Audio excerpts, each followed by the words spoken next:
Hey you, cleaning there. How about a quick demonstration?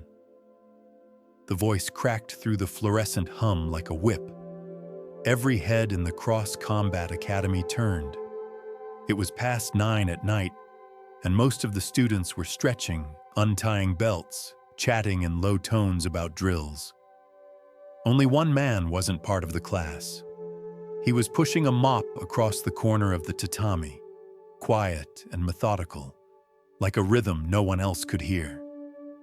The man's name was Marcus Hale, 44 years old. He'd been working there for just 6 weeks, always arriving after hours, always leaving before the next group arrived.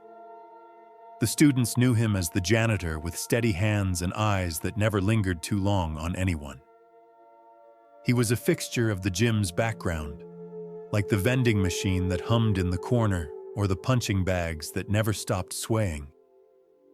But tonight, something about him irritated Ethan Cross, the black belt instructor at the center of the mat. Maybe it was the way Marcus moved with quiet precision, or maybe it was the way he didn't look impressed by Ethan's latest sparring demo. Either way, arrogance needs an audience, and Ethan had 10 of them watching. "Come on, man," Ethan continued, tightening the knot on his belt with a theatrical tug. "Show the class how to hold a stance. I promise we'll go easy on you." Laughter trickled around the room, half nervous, half obedient. The kind of laughter that comes not from joy, but from fear of standing out. Marcus stopped mopping. Slowly, he straightened his back, resting both hands on the handle. The faint smell of disinfectant mingled with sweat and rubber mats. His voice, when he finally spoke, was calm, steady as a still lake. "I'd rather not interrupt your lesson, sir. Just finishing up so you can get back to it." The "sir" landed with quiet grace, but Ethan heard it as challenge. "Interrupt? You? No, you'd be doing us a favor. My students should see the difference between someone who trains and someone who just cleans."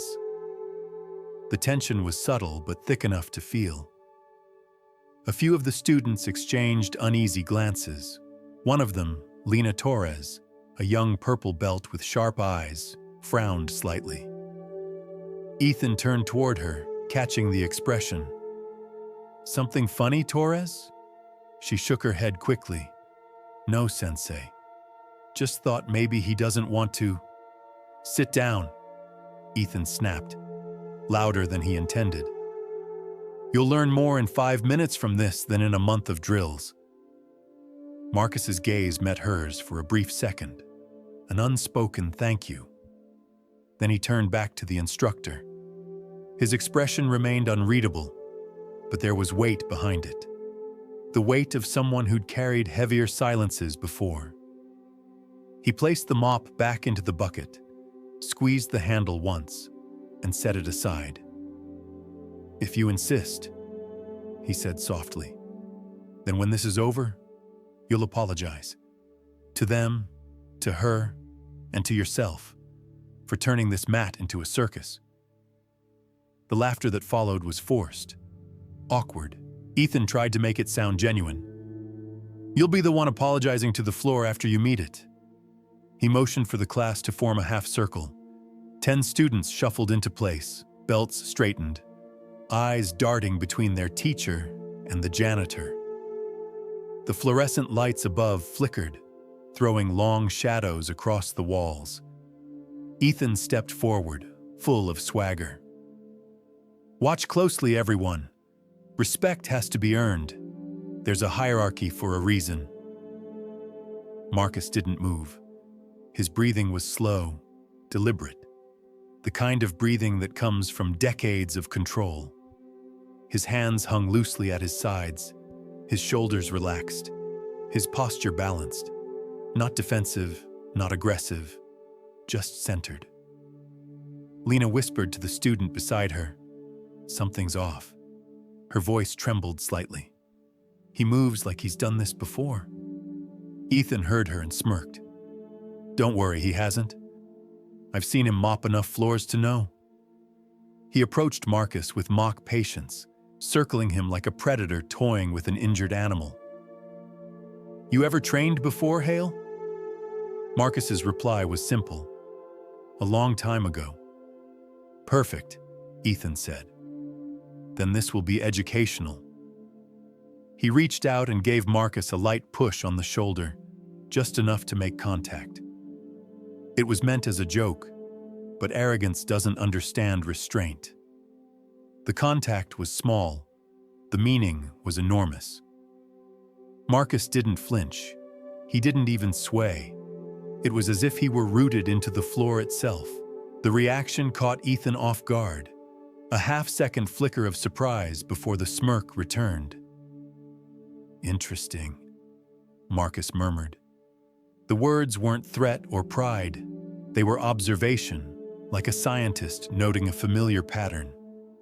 Lena's breath hitched. Something about that tone made the hairs on her neck rise. Don't get too confident, Janitor, Ethan said, his grin tightening. I've been doing this since you were scrubbing hallways. Marcus tilted his head slightly, calm as ever. Maybe, or maybe you've just been practicing the same mistake for a long time. It wasn't insult. It was statement. The kind that slips past the ego and lands somewhere deeper. For a moment, no one spoke. The hum of the fluorescent lights returned, the only sound in the entire room. Outside, thunder rolled, faint but near enough to vibrate the glass panels.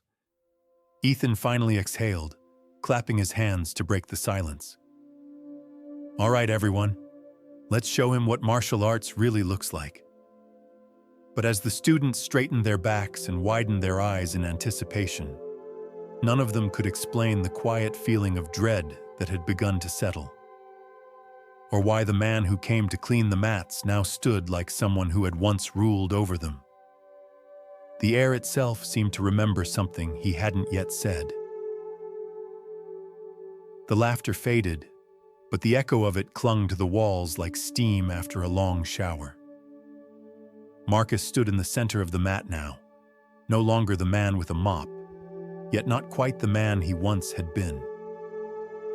The dojo smelled faintly of sweat and disinfectant, the familiar blend he'd come to associate with evening quiet. But tonight, there was no quiet. Not inside him, not around him. He could feel eyes on him, 10 students, each unsure whether they should feel guilty for laughing or curious about what was about to unfold. They whispered in soft currents, like leaves rustling in a breeze that didn't know where to settle. A few held their phones half raised without meaning to record anything, only reacting to tension the way people sometimes react to storms. They sense lightning long before it strikes. Marcus inhaled slowly, letting the air settle in his chest. The fluorescent light above flickered once, as if the room itself were hesitating. He had worked here 6 weeks, long enough to memorize the rhythm of the gym, the slap of bare feet on old vinyl, the metallic click of belt buckles being loosened after drills, the hollow thud of a glove hitting a heavy bag. Those sounds used to be music to him. Now they were reminders of a life he had folded away like an old newspaper. Still intact, still readable, but yellowed with years and pain. 18 years. That number drifted through his mind, not as a cold figure, but as a weighty story. 18 years since the Vegas cage lights had shone down on him like a second sun, making sweat look like sparks. 18 years since crowds screamed his name, Silent Storm Hale, because he fought not with noise but with control, with timing so precise that it seemed like he could see a second into the future. 18 years since a single misstep during a friendly spar ended Reggie Cole's life and tore Marcus's world in two. And 18 years since Naomi, his little sister, had been taken from this world by a stray bullet while he was thousands of miles away. stepping into a ring he thought would bring his family honor. The news had reached him the same night he won a title. Cameras flashed in his face while his heart collapsed beneath the weight of a grief he could not fight, no matter how disciplined or strong he was. A gust of stale air drifted from the old vents. It carried with it the faint memory of the roar of the Las Vegas National Arena, the kind of roar that swelled with pride, tension, and cruelty all at once. He remembered how the crowd chanted Dragov's name, the towering Eastern European fighter who had once been called Iron Wall, a nickname earned from a body carved from disciplined brutality. Dragov had stared at Marcus with a look that said, "You don't belong here." The crowd had echoed it. But Marcus won that night. And yet, the victory tasted hollow once tragedy struck. Now, humility was his refuge. It was the quiet path he chose after his world unraveled, a way to keep his hands useful but harmless. Cleaning mats, fixing equipment, sweeping chalk from corners. Not out of shame, but out of intention. A vow he'd made to himself to never raise a hand again, unless it was to lift someone up. But arrogance has a way of spreading, and tonight, it seeped into the room like smoke. Ethan took a slow step closer, circling Marcus like a man testing boundaries he believed belonged only to him. "Show them what happens when a man never trains," he said loudly, savoring the words as though they were part of a performance. His students chuckled, but their laughter was thin now, brittle around the edges. Marcus did not answer. His silence unsettled Ethan more than any insult could have. Lena Torres sat cross-legged among the students, her purple belt neatly tied, her expression troubled. At 23, she understood something the others didn't. Cruelty disguised as instruction was still cruelty. She lowered her eyes, not in shame but in disappointment. Marcus noticed the gesture, a quiet ripple in a room otherwise full of loud ripples. He wondered, just briefly, what Naomi would have said if she were here. She was the first one who had called him silent, because she insisted he could say more in one breath than most people could in 20 sentences. She once told him that some storms do not need thunder. They arrive quietly and change everything. Ethan clapped his hands, breaking the thoughts as sharply as glass cracks under pressure. "Come on, everyone. Watch closely. Respect has to be earned, not given away." Marcus studied him. He saw no malice, only insecurity sculpted into arrogance. He had met men like Ethan before, fighters who equated noise with strength, rank with worth, and dominance with teaching. The tension in the room began to thicken. It wasn't fear, it wasn't excitement. It was something colder, something that made people hold their breath without knowing they had done so. Marcus let another breath slide out. "You don't need to do this," he said quietly. His tone was not pleading. It was observational, like he was stating a law of nature. "You still have time to step away." Ethan laughed. "I'm not stepping away from a janitor." Marcus offered the second chance. "I'm not here to embarrass you." Another laugh, louder, less natural. "You couldn't embarrass me on my worst day." The third and final chance. "Then whatever happens next is on you." Phones lifted higher, not deliberately, not even consciously, just instinctively, like people preparing to witness something they didn't yet understand. Lena exhaled shakily. Something in the air had shifted. It was subtle, the kind of shift you feel in your bones before you see it with your eyes. A mild drop in temperature, a small tightening behind the ribs, a silence that felt heavier than the room had any right to hold. Marcus lowered his gaze to the mat, studying the faint scuff marks from earlier drills. His shoulders relaxed. His pulse slowed.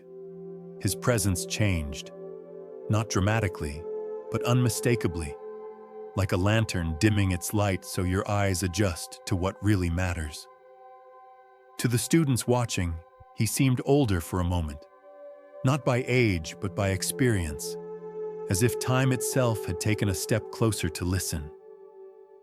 Ethan didn't know it, but every choice that followed would be shaped by these quiet walls, by hidden names, by 18 years of silence carried carefully across each broomstroke, each breath, each moment. Marcus Hale tried to live gently in a world that had not been gentle with him. And now, that world was about to see the part of him he had tried hardest to fold away. The room held its breath as though the very walls were waiting for someone, anyone, to break the spell of unease hanging above the mats. Ethan puffed up his chest, pacing with the rehearsed swagger of a man used to being obeyed.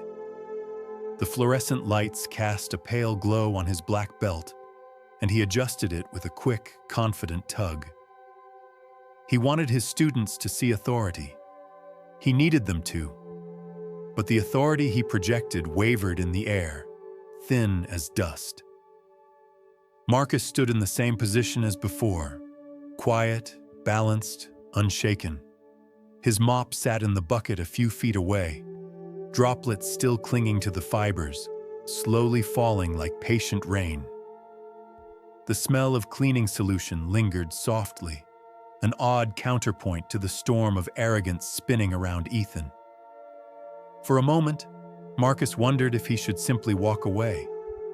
He had spent nearly 2 decades choosing silence over confrontation, peace over pride. But some moments require presence, and walking away is not always the kindest thing one can do. Sometimes, presence is the only real boundary a person can set. Ethan snapped his fingers sharply.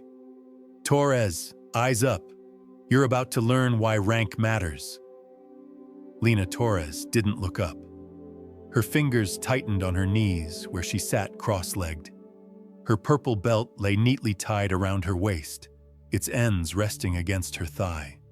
Quiet validation of hours spent sweating, learning, failing, rising again. She wasn't afraid of hard lessons. She wasn't afraid of effort. But she was afraid of watching someone stripped of dignity under the guise of instruction.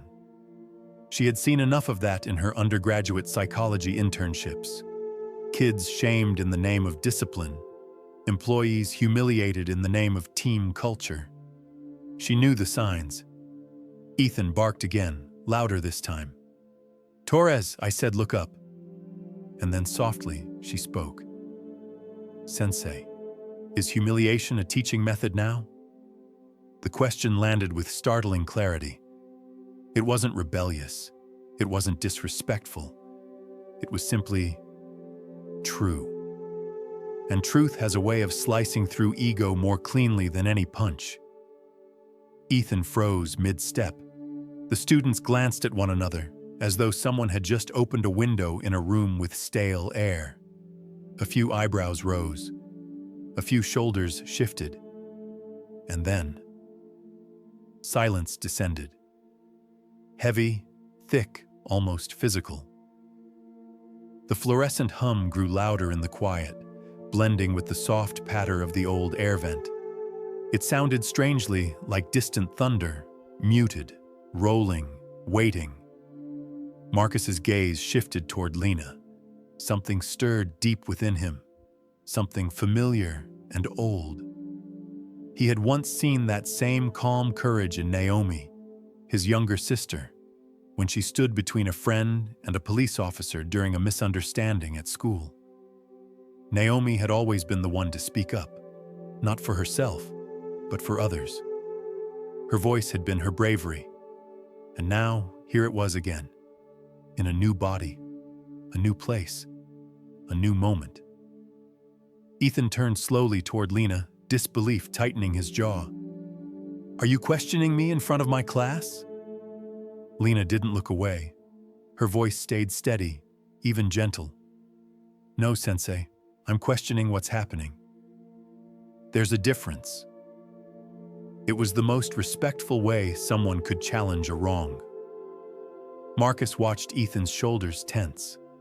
This wasn't about martial arts anymore. This was about ego, hierarchy, and the delicate balance of power. Ethan's response now would shape not just the moment, but every lesson that followed. He took one sharp breath. Sit. Down. But Lena didn't move. Sensei, I respect this place. I respect what you've taught us. But what's happening right now isn't teaching. The words lingered in the air like the final note of a song played on a single string. Ethan's eyes flashed. His pride couldn't swallow the idea that a 23-year-old student, a woman he assumed would fall in line, had challenged him. Not cruelly, not aggressively, just truthfully. Marcus stepped forward then, not abruptly, but with the same calm he brought to every movement. His hand left the handle of the mop. He placed the bucket gently against the wall. The shift felt like a curtain being pulled aside. If you insist on this demonstration, Marcus said quietly, we'll have it. But when it ends, you'll apologize. There was no anger in his voice, no bravado, only the steady tone of a man stating a natural law, the way one might say that gravity pulls downward or that fire burns. Ethan blinked, caught between confusion and outrage. Apologize? To who? Marcus inclined his head, toward the students, toward Lena, toward himself. To them, to her, and to yourself, for turning this mat into a circus. The line struck the room like a bell rung in a church at midnight.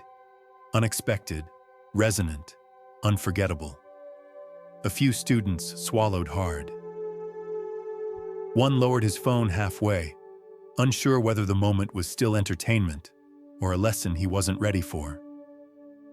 Another shifted uneasily, her fingers tapping softly on her belt as though grounding herself. Lena didn't move. Her eyes, usually so lively, held a stillness that mirrored Marcus's, a stillness with depth, like the surface of a lake that hides much beneath. Ethan attempted to laugh, but the sound cracked halfway. You think you're going to make me apologize? You? Marcus didn't answer. He simply held Ethan's gaze with an expression free of challenge or submission. Just presence. The difference was impossible to ignore. There are moments in life when the world seems to lean forward, waiting to see which road a person will take. This was one of those moments. Ethan could feel the weight of eyes on him, not only watching, but evaluating. And nothing bruises ego like being evaluated by those who usually applaud you. He clenched his fists. Fine, he said at last. Let's see what you've got. But don't expect me to play nice. Marcus shook his head gently. I don't expect anything from you, but I do expect honesty. And just like that, the storm inside Marcus, the one he had kept quiet for 18 years, breathed in again. It had not yet risen, but it was awake. The room dimmed around Marcus, not in light, but in presence. The students remained where they were, 10 silent figures perched along the edge of the mats. But their shapes blurred slightly as Marcus's mind drifted backward, pulled by memories that rose like dust from an attic long locked away. He did not resist them. Some memories insist on being felt before a storm can pass. For a breath, the dojo faded, and the Las Vegas National Arena took its place. He heard it first, the low rumble of thousands of voices gathering in a single cavernous space, a sound like a restless ocean pressed into human form. Then came the metallic ring of gates closing, the dull vibration of spotlights warming above the cage, and the subtle, electric hiss of excitement moving through a crowd hungry for spectacle. Years had passed, nearly 19 of them, but the sound had never left him. It lived somewhere in the marrow of his bones. He remembered the way the air had tasted, metallic, like anticipation mixed with old fear. He had stood in the center of the cage then, gloved hands loose at his sides, shoulders relaxed the way his late coach had taught him. "A storm doesn't have to roar," the coach would say. "Sometimes the quiet ones are the most dangerous. They arrive without warning and change everything." That was the night Marcus earned the name the world would later chant. Silent Storm Hale. A fighter known not for brutality, but for precision. Not for noise, but for stillness. A man who moved as though he were listening to a rhythm no one else could hear. Across the cage stood Viktor Dragov, a towering slab of muscle and fury, nearly 2 meters tall. His nickname then was Iron Wall, a title earned through dozens of victories and a reputation for breaking opponents physically and mentally. Dragov paced his corner like a caged bull, eyes locked on Marcus with a loathing that needed no translation. The jeers from the crowd came next. Some playful, some sharp, a few soaked in prejudice. Marcus had felt them, but he had also learned not to take them in. Noise only matters when you let it. And he had never allowed that. When the bell rang, Dragov charged forward with the reckless confidence of a man convinced of his own invincibility. Marcus remembered the way Dragov's footsteps shook the mat, the way every punch came with the force of a falling boulder, and the way each blow missed its mark by invisible margins, mere breaths, no more. Marcus moved with the calm of someone who had already made peace with every possible outcome. His counters were subtle, a shoulder turn here, a shift of weight there, deflection instead of collision. His coach's voice echoed in his mind even now. A storm isn't loud, it's inevitable. He won the fight with timing so precise it felt like a whisper. One slip of Dragov's balance, one well-placed sweep, and the giant crumpled to the mat. The crowd erupted, not in appreciation, but in shock. Dragov, the Iron Wall, had been toppled without a single brutal exchange. He had lifted his fists slowly then, not out of arrogance, but out of respect. Respect for the sport, for Dragov's power, for the fact that these moments of glory were fleeting. The metal that night felt heavy, too heavy, as though it knew what was coming. Because only days later, Reggie Cole, his best friend, his training partner, the man who used to joke that Marcus fought like he was listening to music no one else could hear, died during a simple sparring session. An accident so fast and so cruel that it stole breath before it stole life. One misstep, one bad fall. One moment that divided Marcus's life into the time before and the time after. He carried that moment everywhere. Quietly, privately, like a stone in the pocket no one else could see. And while he was still drowning in the grief of that loss, the world struck again. Naomi, his younger sister, was caught in the path of a stray bullet while walking home from work. Marcus received the call while sitting in a hotel room surrounded by trophies. The gold of those trophies reflected the lamp's light with cruel brightness, as if mocking him for ever believing triumph could shield him from tragedy. That night, he made a vow, not the kind spoken out loud, but the kind that sinks deep into a person's spirit. A vow to never raise his hands in violence again. A vow to only use what he had learned to protect, to steady, to guide. For years he drifted from place to place, working quiet jobs that asked little from him. He repaired equipment, swept hallways, cleaned mats. He avoided mirrors. They reflected too much. He avoided cameras. They reminded him of a life that had demanded everything and given back too little. He avoided people when he could, not out of fear of them, but out of fear of himself. And yet, despite his attempts to live quietly, he could not escape the truth. Storms do not simply disappear. They rest. They wait. They learn to move differently. The gym returned to focus slowly, as though emerging from underwater. The fluorescent lights sharpened again. The students' eyes narrowed in confusion, trying to read the depth they suddenly sensed in Marcus. Ethan remained unaware of the shift, still pacing, still muttering under his breath. But Lena felt it. She watched Marcus with growing awe, sensing that whatever this man was, he wasn't simply a janitor. Her training in sports psychology made her hyper-aware of body language, micro-expressions, the subtle cues that give away experience. Marcus carried himself with the balance of a man who had spent decades studying breath, distance, timing. The way he stood, feet rooted, shoulders loose, spoke of mastery without saying a single word.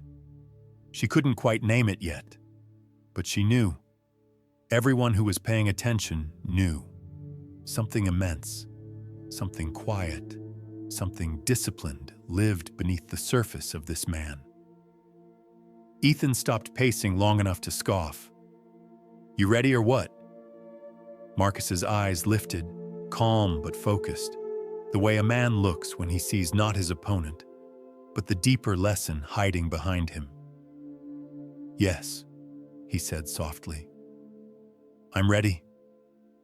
And for the first time in 18 years, the storm inside him stirred, not to destroy, not to dominate, but to correct the imbalance unfolding in front of him.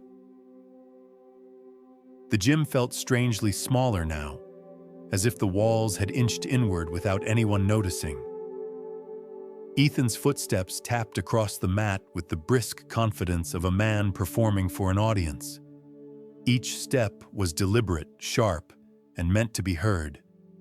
He rolled his shoulders, loosened his neck, and shook out his arms with theatrical flair, an instructor displaying the prelude to a lesson he believed he had already mastered. Marcus, on the other hand, didn't move. He stood in a quiet posture that seemed almost too simple for the tension of the moment. Feet grounded, hands relaxed, breath steady. If someone passing by looked through the glass window of the dojo, they might have thought he was simply waiting for a bus or listening to soft music somewhere inside himself. But those who stood close felt something else, something subtle, something ancient. The air around Marcus had shifted. Lena Torres sensed it first. She was seated near the back of the half-circle of students, her purple belt folded neatly across her lap. She'd been through enough sparring drills to know when a fighter was preparing for impact. But the energy Marcus held wasn't the tense, coiled readiness common among fighters.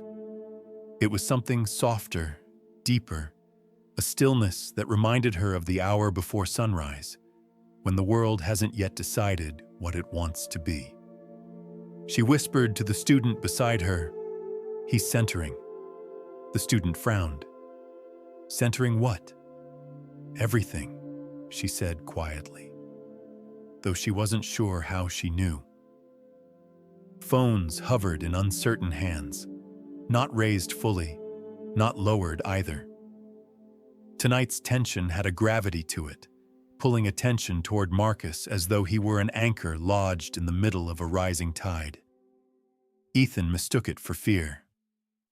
"Look at him," Ethan said, gesturing broadly so his voice echoed across the mats. "He's frozen. The man's terrified." Marcus's eyes didn't flicker. He inhaled once, slow, controlled, even.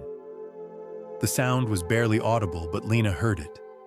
It was the kind of breath taught to children learning meditation, to paramedics calming panic, to martial artists stepping into sacred spaces. A breath that does not brace, it releases. Ethan scoffed. Let's make this quick. Still, Marcus offered the first chance. He raised his voice just enough to be heard, but not enough to challenge. You don't have to do this. Ethan waved him off. What's wrong? Scared to get tossed around? The second chance followed, as gentle as a breeze slipping beneath a door. This doesn't need to happen.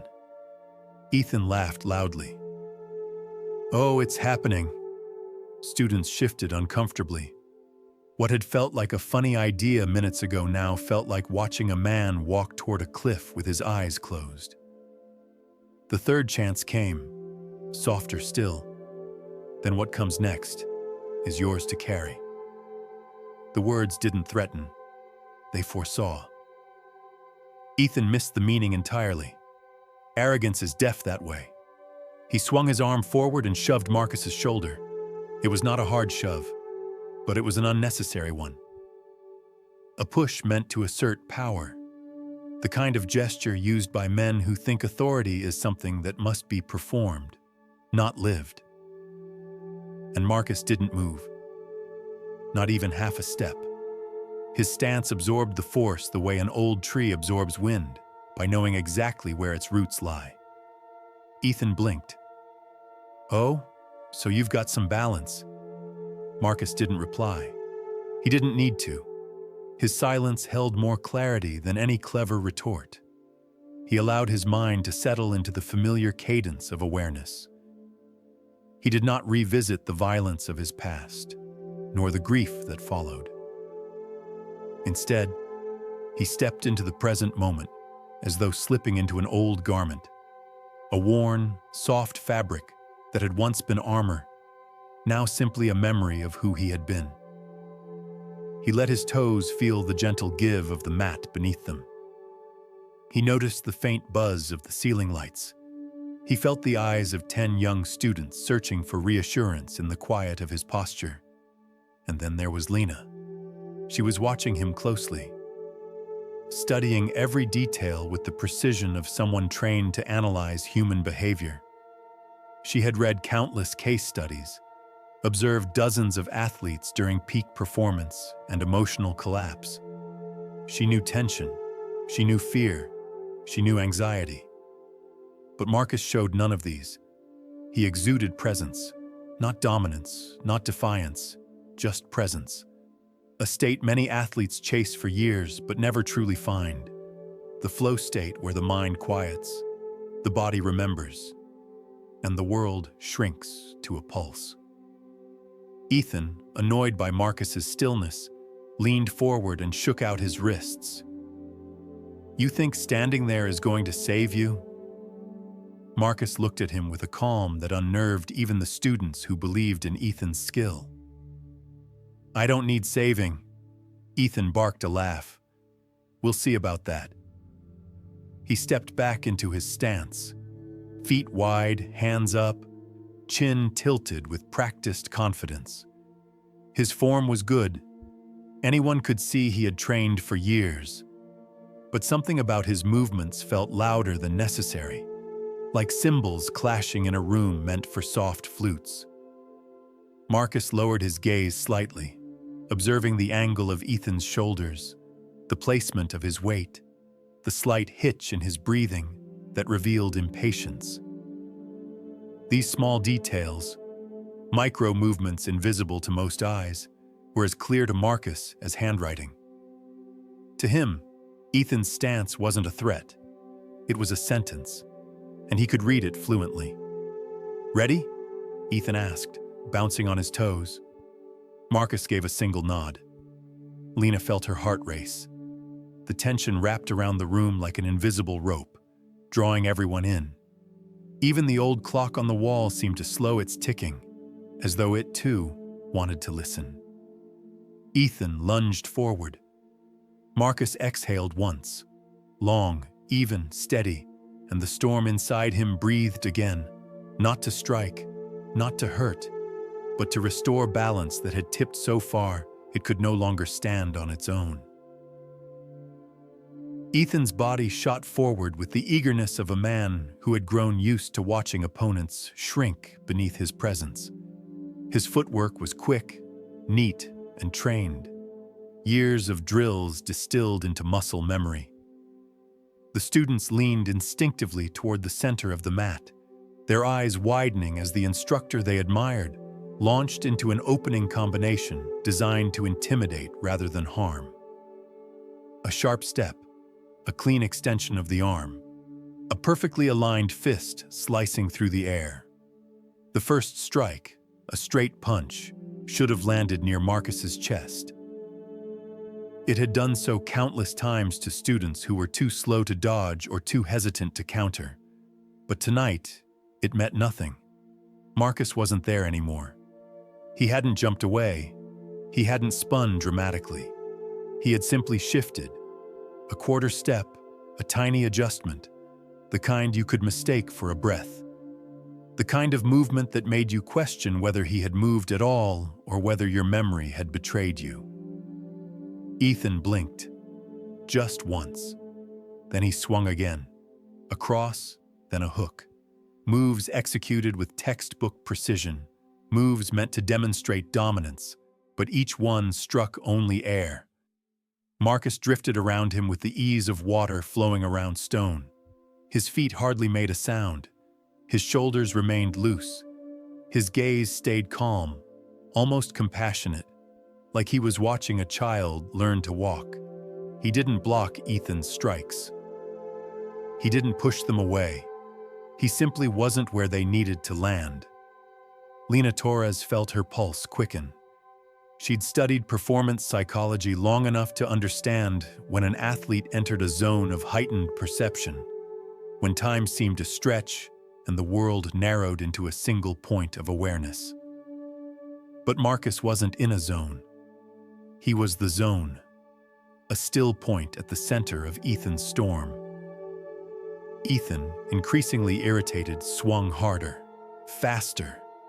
His breath quickened, becoming sharp around the edges. Sweat began to form along his temples. His feet slapped the mat louder each time he pivoted, but Marcus continued to move with a softness that made no sense. It was not evasion, it was absence. The art of being where the strike wasn't. The students who had once laughed were silent now. Even the old clock on the wall seemed to pause between ticks. "Stop dancing and fight," Ethan hissed, his voice tight. Marcus didn't flinch. His expression held no mockery, no judgment, just a quiet kind of presence. "Fighting," he said softly, "isn't always the art of hitting." The words caught Ethan off guard. His next strike lost a fraction of its strength. It didn't matter. Marcus wasn't there to receive it anyway. Lena's eyes widened. She recognized the stance now. Not the posture itself, but the intention behind it. She'd seen similar energy once during a study she'd observed, an advanced practitioner demonstrating meditative movement. Breath led the body, thought fell away. In such a state, every motion flowed like water following gravity's gentle path. But this was different. This wasn't performance. This was memory awakening, discipline resurfacing, a sleeping storm stretching its limbs after 18 years.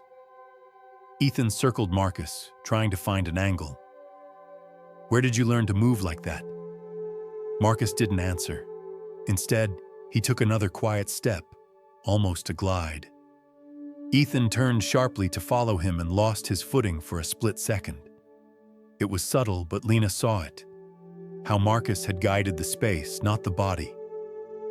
"Control the breath," she whispered to herself. "Control the moment." Ethan growled under his breath. "Fine. Let's see what you do with this." He surged forward again, this time with a low sweep meant to catch Marcus off balance.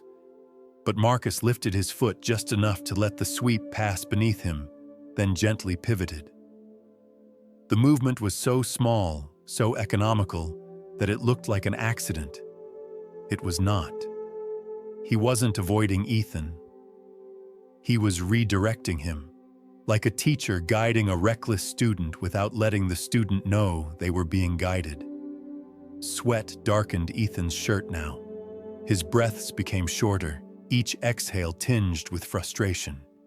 He swung again, jab, cross, hook, and his knuckles sliced the air with a faint whistle.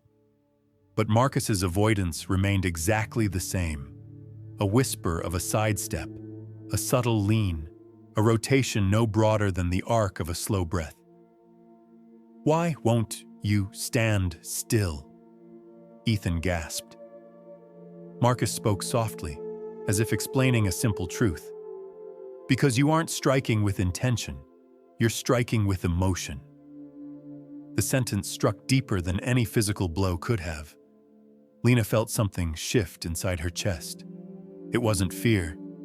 It wasn't admiration. It was recognition.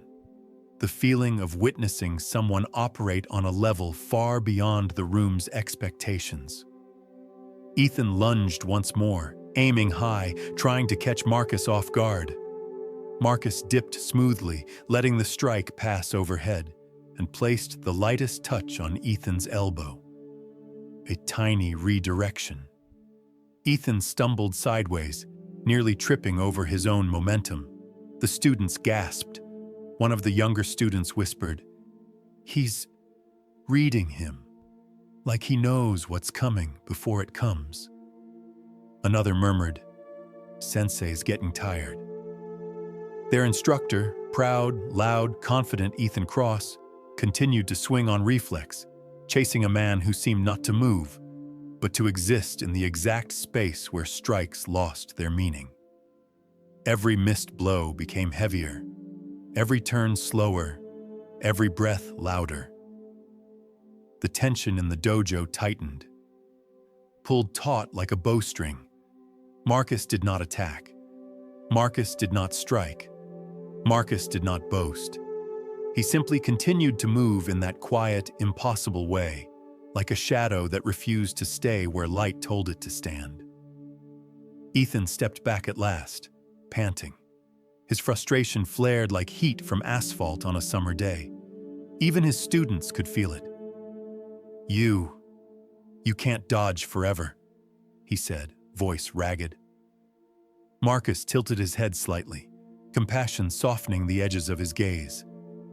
"I don't intend to." A ripple of confusion passed through the room.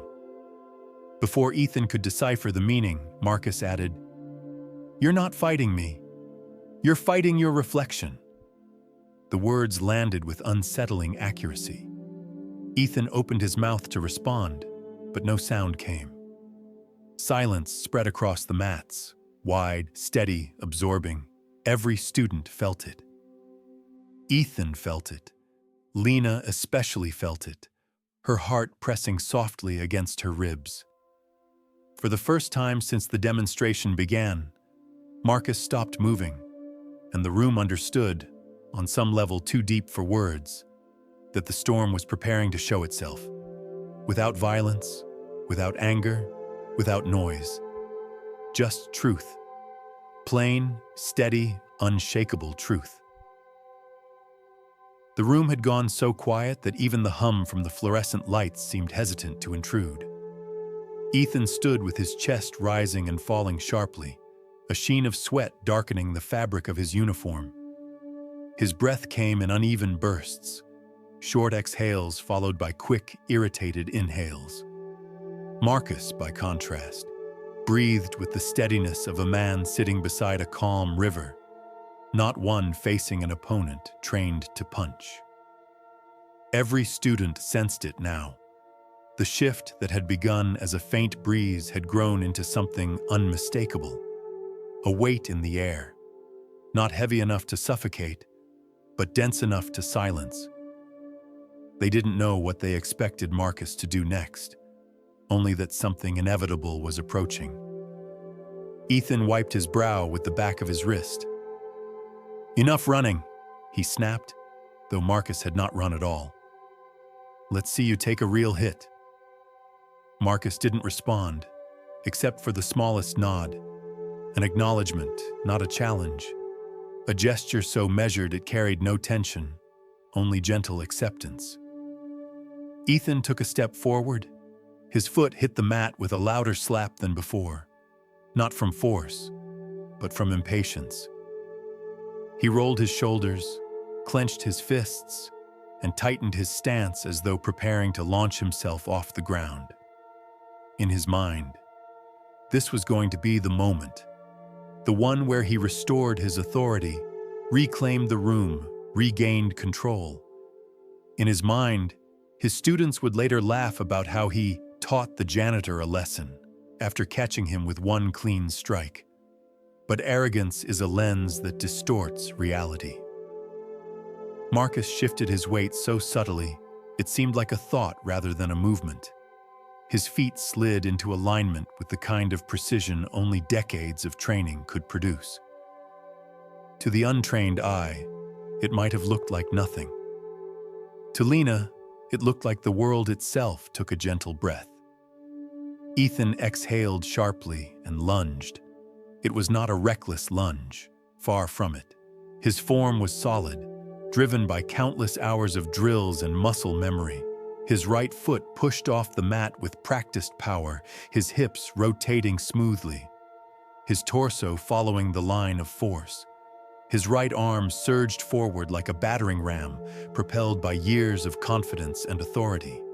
But Marcus was no longer in front of him. He stepped in, not back, not sideways, but in, with the grace of a tide rising quietly to meet a rock. It was a movement so minimal that it barely disturbed the air around him. His posture remained unhurried, his breath soft, his expression unchanged. And in that tiny space between Ethan's force and Marcus's calm, the world seemed to slow. Marcus lifted his right hand, not in a fist, not in a guard, just an open palm, a simple, gentle palm. He placed it flat against Ethan's upper chest, right at the sternum. No more force than a greeting, a gesture you might use to stop a friend from stepping into traffic. But timing is its own kind of power, and balance is its own kind of equation. Ethan's forward momentum met the stillness of Marcus's stance. The energy redirected, traveling through the space between them like water guided by the curve of a stream. Marcus didn't push. He didn't strike. He simply let Ethan's force complete a path that gravity and intention had already shaped. And Ethan's body lifted just slightly before his feet left the mat entirely. A soft gasp rose from the students, as though they had inhaled in unison.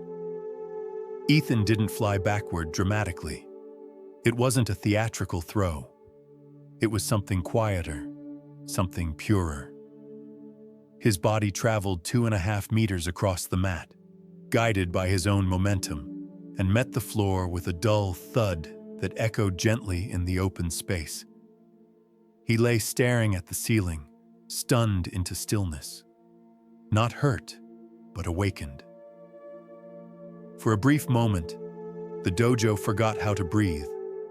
Then Lena's phone trembled in her hand. She had been recording instinctively, not for spectacle, but because she sensed something important. Something moral was unfolding. What she captured wasn't just a movement, it was a revelation. A lesson in humility delivered in silence. Marcus didn't step toward Ethan. He didn't revel in the astonished faces around him.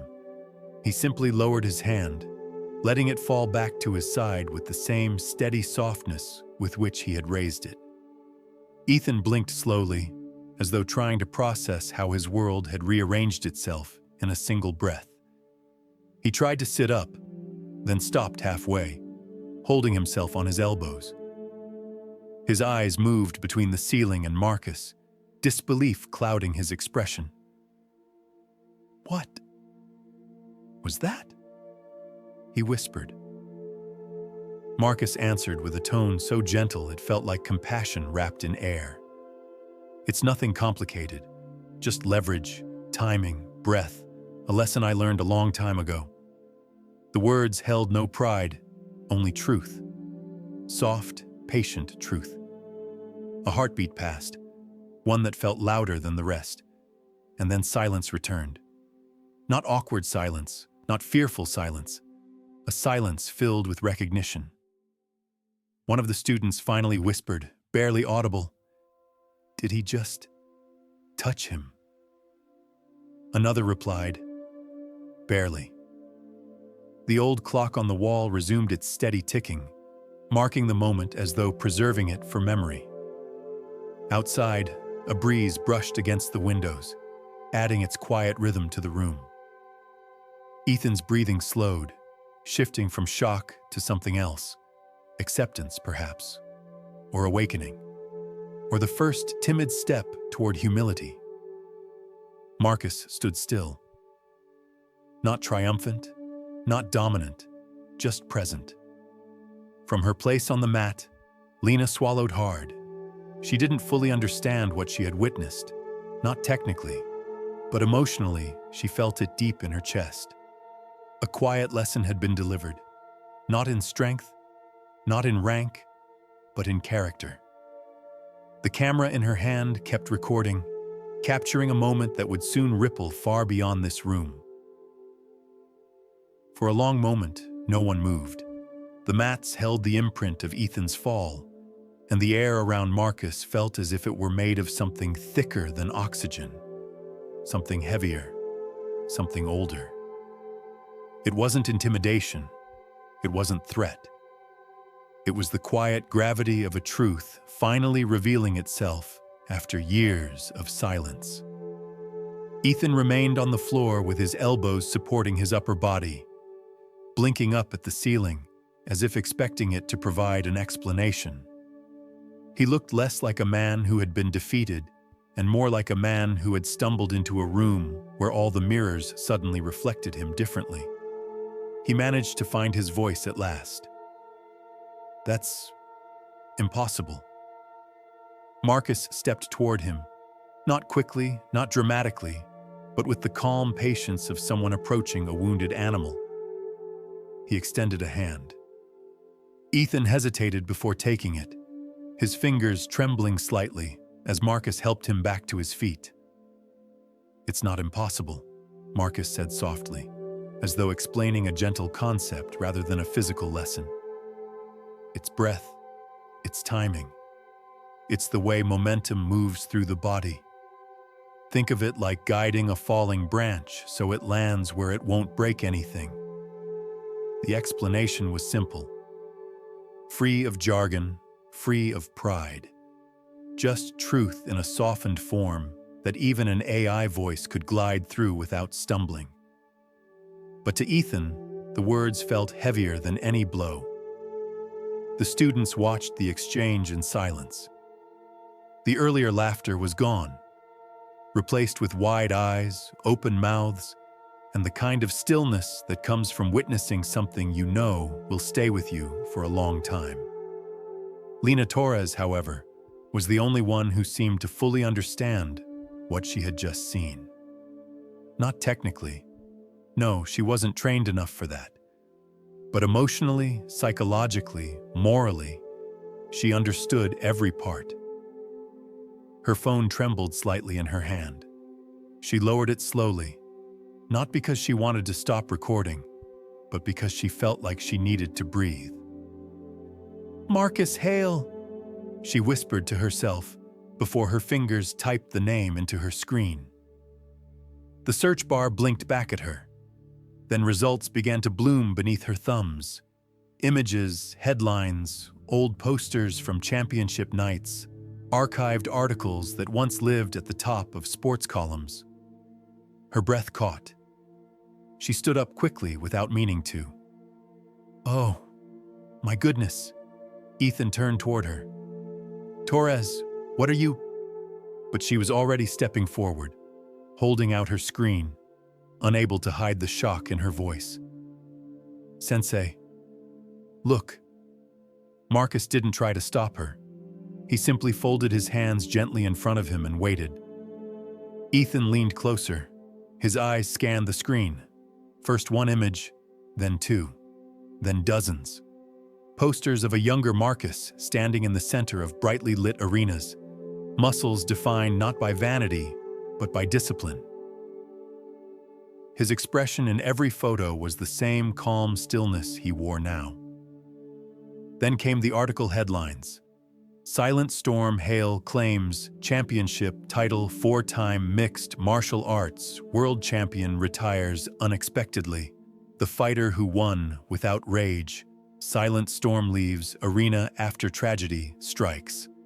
Teammate Ethan's mouth went dry. His voice splintered into a whisper. "That's you." Marcus nodded once without ceremony. "It was me, a long time ago." The students erupted into hushed murmurs, astonished gasps, hands covering mouths as though the room had suddenly filled with sacred history. The janitor who cleaned sweat off their mats had once been the calm hurricane who dominated global arenas. One student whispered, "4-time world champion." Another added, "That explains everything." A third murmured, "Silent Storm. He was famous for ending fights without hurting anyone more than necessary."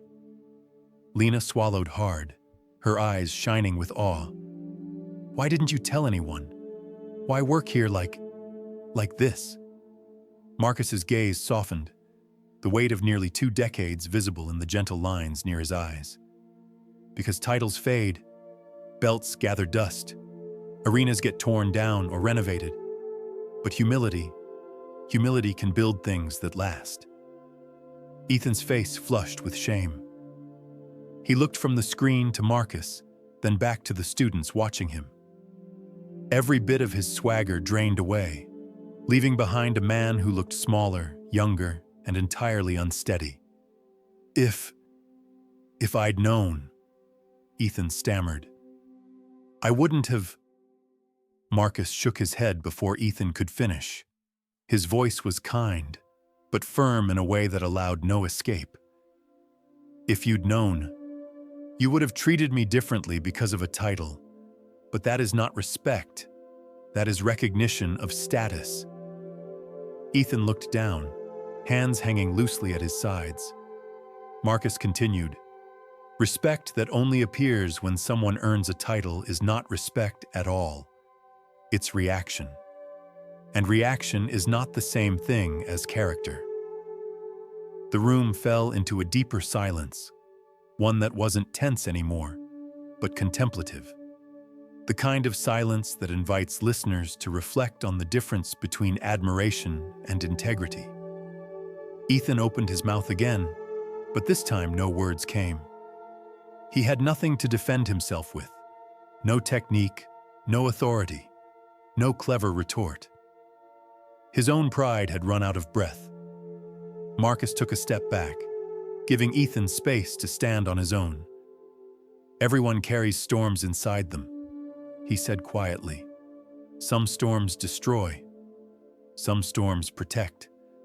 But every storm teaches something, if you're willing to listen." Lena wiped a hand across her eyes, surprised to find moisture there. It wasn't sadness, it wasn't joy. It was a kind of soft recognition, the moment when a lesson arrives not through force, but through truth. The old clock on the wall ticked again. Outside, the breeze brushed softly against the windows, and inside the dojo, every heart seemed to beat slower, deeper, more thoughtfully. For several long seconds, no one dared to shift their weight or even blink too loudly.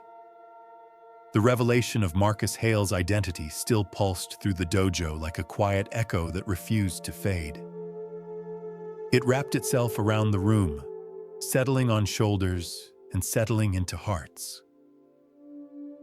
The janitor who emptied trash bins and wiped sweat from vinyl mats had once stood beneath arena lights powerful enough to heat metal. He had once carried titles that people trained their whole lives to earn, and yet, He had walked into this gym every night wearing humility like a second skin. But the room wasn't just stunned, it was reflecting. The shock turned into realization, and realization into introspection. The students' expressions shifted one by one, from awe to shame, from shame to something softer, something closer to respect that lived not on the surface but underneath. No one felt that shift harder than Ethan. He stood across from Marcus with his fists unclenched now, hands hanging loosely at his sides as if they no longer remembered how to carry authority. His chest rose and fell slower than before. The anger and pride that had fueled him earlier were dissolving, leaking out of him like water through cupped hands. For the first time since the demonstration began, Ethan bowed his head. It wasn't a deep bow. It wasn't polished or practiced. But it was real, earnest, heavy with recognition. When he lifted his head, his eyes were wet. Not from pain, but from the sting of realizing he'd spent years teaching about respect without practicing its core truth. "I'm sorry," Ethan said quietly. His voice cracked once, like a branch breaking under gentle pressure. "I'm sorry to you, Marcus, and I'm sorry to all of you." He turned to the students, his gaze lingering on Lena. "I forgot what honor looks like." Marcus inhaled slowly. "Apology is the first step," he said, his tone neither gentle nor harsh, just steady, like the bass note of a drum. "But the next step is change."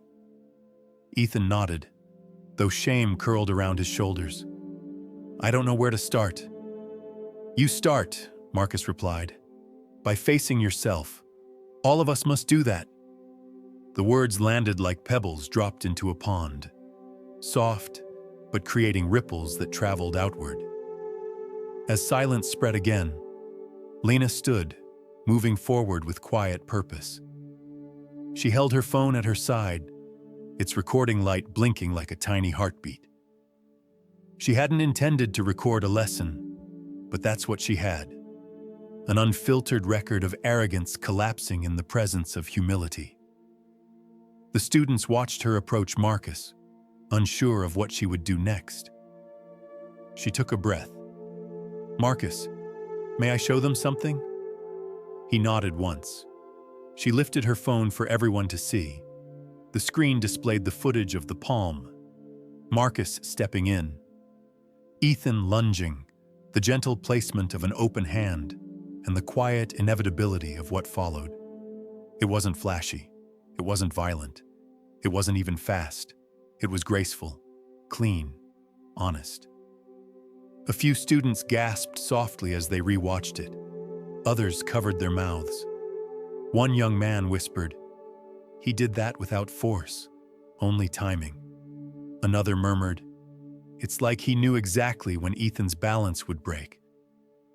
But Lena saw something deeper, not the physical moment, but the moral one, the quiet restraint, the refusal to humiliate, the preservation of dignity even in the moment of reversal. She lowered the phone again. "This wasn't a fight," she said softly. "It was a mirror." Ethan's eyes glistened. "You're right," he whispered. "I saw exactly who I was in that moment." Marcus offered a small, kind nod. "And now you get to decide who you want to be." A hush swept across the room, gentle and warm, the kind of hush that invites growth rather than fear. Then something unexpected happened. One of the students, the youngest in the group, a tall teenager with a blue belt tied neatly around his waist, untied his belt and laid it on the mat quietly. No one moved. No one spoke. Another student followed, then another, then another, until all 10 of them had placed their belts in a neat row across the mat. White, yellow, orange, green, blue, purple, a spectrum of effort, commitment, sweat, and hours upon hours of discipline. Lena untied hers last. Purple belt, worn but proud, she placed it gently on top of the others. Marcus's eyes softened, touched by the silent gesture. Ethan stared at the row of belts, the visual representation of rank, structure, achievement. His expression crumbled at the edges as realization carved its way deeper into him. You don't have to do that," he whispered. One student shook her head. "Sensei, rank means nothing if we forget why we train." Another added, "We want to earn respect the right way." A third chimed in, "No more ego on the mat." Ethan's throat tightened. I understand." Marcus stepped closer to the row of belts, his voice low and steady. "Belts are symbols, tools, markers of progress. But real rank, the one that matters, lives here." He tapped his chest once. "In character, in humility, in how we treat others when no one is watching." He picked up one of the white belts, the simplest, most unadorned rank, and held it between his fingers. A white belt is not a beginner's cloth. It is a vow, a promise to stay teachable. He placed it back gently. The sound of the old clock ticking returned, soft and steady, as though marking the beginning of something new. What happened next unfolded over the days to come. By the next week, 2/3 of Ethan's students left the gym, not out of anger, but out of a desire to train in a place where respect wasn't an accessory worn around the waist. They carried with them the lesson of the gentle palm, the quiet storm, and the realization that leadership without humility is just noise. Lena, meanwhile, edited her recording carefully, not to embarrass, but to educate. The video, titled "The Janitor Who Taught Respect," spread across social platforms. Not viral in a sensational way, viral in a soul-stirring way. People saw not a fight, but a reminder. A reminder that dignity is a universal language. A reminder that strength can be silent. A reminder that sometimes the person we overlook the most is the person we should have been learning from all along. And all the while, Marcus returned to his work quietly. Sweeping, cleaning, teaching without preaching, living the promise he made long ago. The storm had moved, but it had not destroyed. It had only revealed. 4 months passed quietly, the way seasons sometimes shift without anyone noticing until the light changes in the late afternoon. The gym, once a place buzzing with ego, competition, and loud demonstrations, now carried a calmer rhythm. It was still filled with the sounds of training, the soft thud of feet on mats, the gentle swish of uniforms moving through the air. But there was a new tone beneath it all. A hum of intention rather than noise, of presence rather than performance. Marcus Hale wiped down the mats with the same care he had given them on the very first day he walked into this building with a mop in his hand. It wasn't humility that kept him doing it. It wasn't habit either. It was respect for the space, for the students, for the discipline that had shaped him long before the world knew his name and long after the world forgot it. The late afternoon sun spilled through the high windows, stretching long rays of gold across the room. The light made the mats shine faintly, as though polished by more than cleaning solution. Polished, perhaps, by a shift in the air that started months ago. The night the palm landed softly and changed everything. The gym had grown quieter in numbers. With 2/3 of Ethan's students leaving after the video spread, the classes had shrunk considerably. Some had gone to other gyms. Some had taken breaks from martial arts altogether. But the students who remained were different now. They trained not to impress, not to dominate, but to learn. And in this quiet, something new began to grow. At the far end of the mat, a small group of students sat in a loose circle, listening intently to Marcus as he guided them through a session not of punches or kicks, but of presence. Meditative breathing, mindful movement, and the philosophy behind technique. He had not replaced Ethan as head instructor. He had no desire for titles, for positions, for anything that resembled the arenas he had stepped away from long ago. Instead, the gym owner, Mr. Patel, had offered him a unique role: instructor of philosophy and martial presence. A title so gentle, it made Marcus smile the first time he heard it. It wasn't about fighting. It was about understanding how the body, breath, and mind influenced each other. How humility could be a greater source of strength than force. How self-control required more discipline than any punch thrown inside a ring. The students leaned into every word. Marcus spoke softly but clearly, weaving life lessons into explanations that treated martial arts as a mirror for the soul. He taught them how to stand without tension, how to listen with their bodies, how to feel grounded even in moments when the world tugged at them from every angle.